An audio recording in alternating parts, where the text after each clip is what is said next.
El asesino de las máscaras del carnaval. ¿Alguna vez se han preguntado qué hay detrás de la máscara? No la de cartón, plumas o lentejuelas, sino la verdadera, esa que usamos a diario para ocultar el miedo, el fracaso o la simple y llana miseria. Durante el Carnaval de Río, esa máscara se convierte en algo físico, un antifaz brillante que promete anonimato, libertad y olvido. Pero en 1989, una figura siniestra descubrió el secreto más oscuro de esa promesa. Descubrió que el anonimato es el disfraz perfecto, no solo para la víctima, sino para el monstruo. El Carnaval de 1989 fue una explosión de color. El Sambódromo, una catedral de pasión, vibraba con la energía de 100.000 almas. Los desfiles de las escuelas de samba alcanzaban su clímax. Una sinfonía de tambores que ahogaba cualquier otro sonido. Incluso el grito desesperado. En medio de este frenesí, en la sección de frisas, las gradas más cercanas a la acción, una joven turista desapareció. Su nombre, su rostro, su nacionalidad, detalles que pronto se volvieron irrelevantes ante lo que sí importaba, lo que llevaba puesto. Ella lucía una máscara artesanal bellísima, un jaguar plateado con incrustaciones de obsidiana. Era única, creada por un famoso carnavalesco y valorada en miles de cruceiros. La joven fue vista por última vez en un frenético paso de samba, justo antes del amanecer, en las sombras de los gigantescos carros alegóricos que esperaban su turno. Al principio fue una simple nota en la comisaría, una más de las miles de confusiones que deja el exceso de la fiesta. Pero la alarma sonó 2 días después, cuando un empleado de limpieza encontró su cuerpo detrás del sector 13, una zona de paso y almacenamiento poco vigilada. No había signos de lucha, no había sangre visible. La causa de la muerte fue un simple y horrible corte limpio, casi quirúrgico, en la base del cuello. No era una muerte pasional ni un robo. La cartera y las joyas de la víctima seguían intactas. Solo faltaba una cosa, la máscara de jaguar. La policía, bajo órdenes estrictas de no arruinar la fiesta, tuvo que trabajar en la sombra, susurrando la palabra homicidio en lugar de gritar asesino. El inspector Marco Tulio, un hombre de cara cansada y ojos que habían visto demasiado, tomó el caso. Él sabía que el carnaval no era solo una fiesta, era un organismo vivo y algo tóxico había entrado en su torrente sanguíneo. Se repitieron los crímenes. Días después, el cuerpo de un abogado, disfrazado con una máscara de fénix dorado, apareció en Lapa. Y luego, un diseñador de moda con una máscara de demonio veneciano, cerca de Copacabana. Siempre el mismo patrón. Asesinato limpio, sin robo de objetos de valor, y la máscara única y costosa, desaparecida. El asesino no quería el dinero, quería la identidad, quería el disfraz. Quería, de alguna manera retorcida, coleccionar los rostros que la gente elegía para su momento de máxima liberación. El carnaval siguió. La alegría era una droga poderosa. Pero para el inspector Tulio, el ritmo de los tambores ya no era una celebración, era un requiem. Se preguntó mientras la multitud bailaba, ¿cuántas máscaras más necesitaba este monstruo para armar su colección? La respuesta llegó con el siguiente hallazgo. Un sastre de la Escola Imperatriz, encontrado estrangulado. Sobre su pecho, en lugar de su máscara faltante, había un mensaje escrito con lápiz labial. Una sola palabra, un escalofriante saludo al inspector. Te veo. La frase, te veo, se convirtió en el fantasma del Sambódromo. Inspector Tulio sintió el peso de esa mirada invisible. El asesino de las máscaras no era un psicópata al azar. Era un artista, un coleccionista macabro, y ahora, un provocador directo.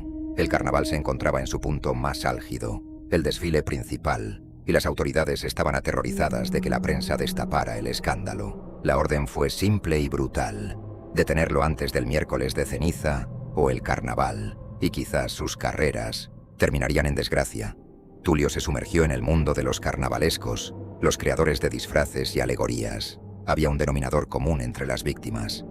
Todos habían adquirido o encargado máscaras a medida, piezas de arte que costaban una fortuna y representaban una profunda declaración personal. No eran disfraces de tienda, eran segundas pieles. El asesino estaba cazando símbolos, no personas. Mientras revisaba un catálogo de máscaras de alta gama, encontró el nombre del proveedor en común. Un taller en Santa Teresa dirigido por un artesano excéntrico llamado Renato. Al interrogar a Renato, el inspector se encontró con un hombre consumido por la envidia y el arte. Renato despotricó sobre cómo el verdadero espíritu del carnaval había sido reemplazado por la opulencia y el mal gusto. Sin embargo, no había pruebas directas, solo una amarga filosofía que resonaba con la naturaleza selectiva de los crímenes. Tulio lo dejó ir, sabiendo que la verdad estaba más cerca del brillo que de la amargura. El cuarto asesinato fue el más audaz. Ocurrió en una carroza alegórica en movimiento, a la vista de miles, pero oculta por la coreografía y la espectacularidad.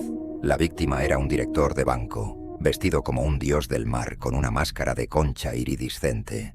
Fue apuñalado en el pecho mientras la carroza pasaba por el sector 5. El caos no se desató porque su cuerpo, apoyado en el atrezzo, parecía parte de la escenografía, un actor tomando un descanso dramático. La multitud aplaudía al dios del mar muerto. Tulio llegó al lugar. Encontró la quinta máscara robada, pero esta vez, el asesino dejó algo más.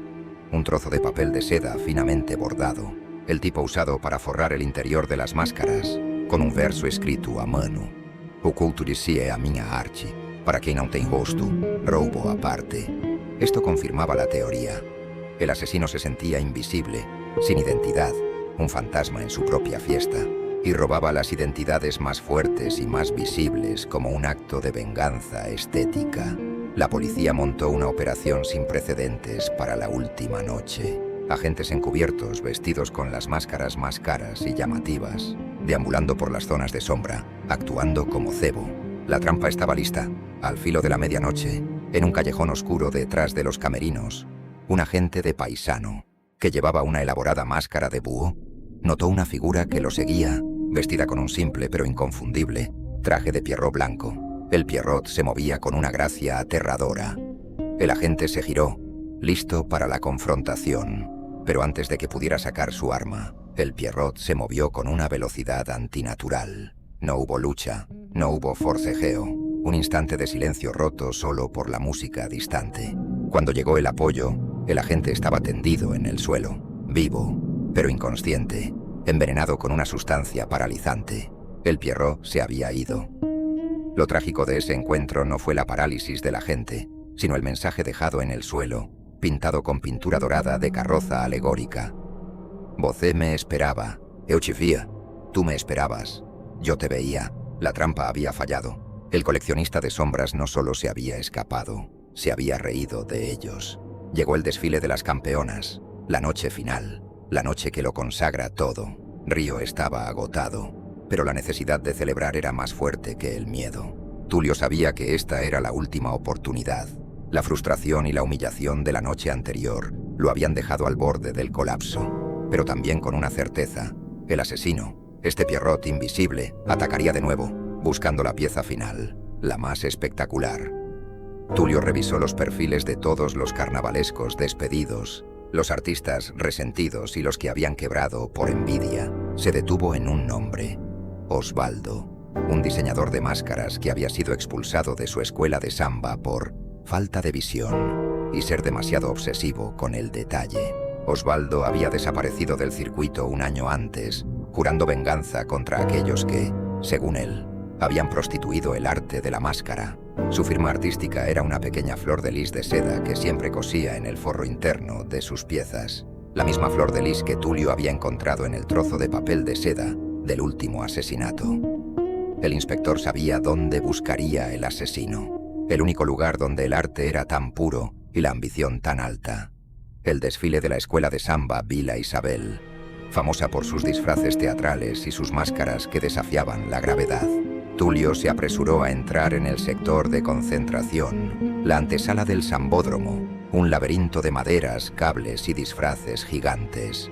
Vio a un hombre, alto, delgado, vestido con un traje de Pierrot inmaculadamente blanco, con los zapatos de charol relucientes. No se movía como un simple bailarín, se movía con la precisión de un depredador. En sus manos no llevaba un arma, sino algo peor: la máscara de jaguar plateada, la primera máscara robada, recién pulida. Tulio lo siguió hasta un taller abandonado, donde se guardaban los disfraces dañados. Al entrar, el aire se puso pesado. Osvaldo, el Pierrot, Estaba de pie junto a una mesa. Sobre ella había 5 maniquíes, cada uno con un traje de carnaval y una máscara robada. Era un altar macabro a las identidades robadas. En el centro había una sexta figura, una joven vestida como una bailarina de fantasía. Y en su mano, la máscara de concha iridiscente, la del dios del mar. Osvaldo se giró. Sus ojos no tenían locura, tenían una calma glacial. Ellos se ponían máscaras para fingir ser algo que no eran, inspector. Yo se las quité para mostrarles lo que realmente eran. Nada. Soy el guardián de la verdadera identidad, la ausencia. Y ahora, ella es perfecta. La bailarina de fantasía era la última víctima, la pieza final de su colección. Tulio intentó negociar, pero Osvaldo ya había cruzado el límite. En un acto final de desesperación estética, Osvaldo se abalanzó contra un poste de metal, apuñalándose con un trozo de vidrio roto de un espejo que había estado usando para admirar su obra. Fue un final rápido, sangriento, un acto final en su teatro del horror. El coleccionista de máscaras estaba muerto, pero la tragedia no terminó ahí. El inspector se acercó rápidamente a la bailarina, la joven que Osvaldo había estado admirando. Era tarde. Tulio la encontró con un pequeño corte limpio en su muñeca, una sutil hemorragia que el Pierrot había administrado antes de que él llegara. Ella no era el maniquí, era el sacrificio final.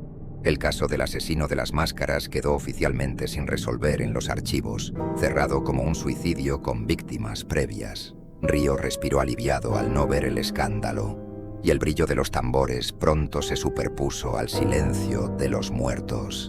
Pero cada año, cuando el sol se pone sobre el Sambódromo y miles de rostros se cubren con plumas y terciopelo, la gente de Río mira a las sombras, preguntándose qué ojos invisibles observan su identidad. La máscara de anonimato que el carnaval ofrece es una doble hoja. Promete libertad, pero puede esconder al depredador más silencioso. Y con esa terrible certeza, sabiendo que algunas heridas nunca cierran en el alma de una ciudad. Con esto dicho, gracias por ver y hasta la próxima.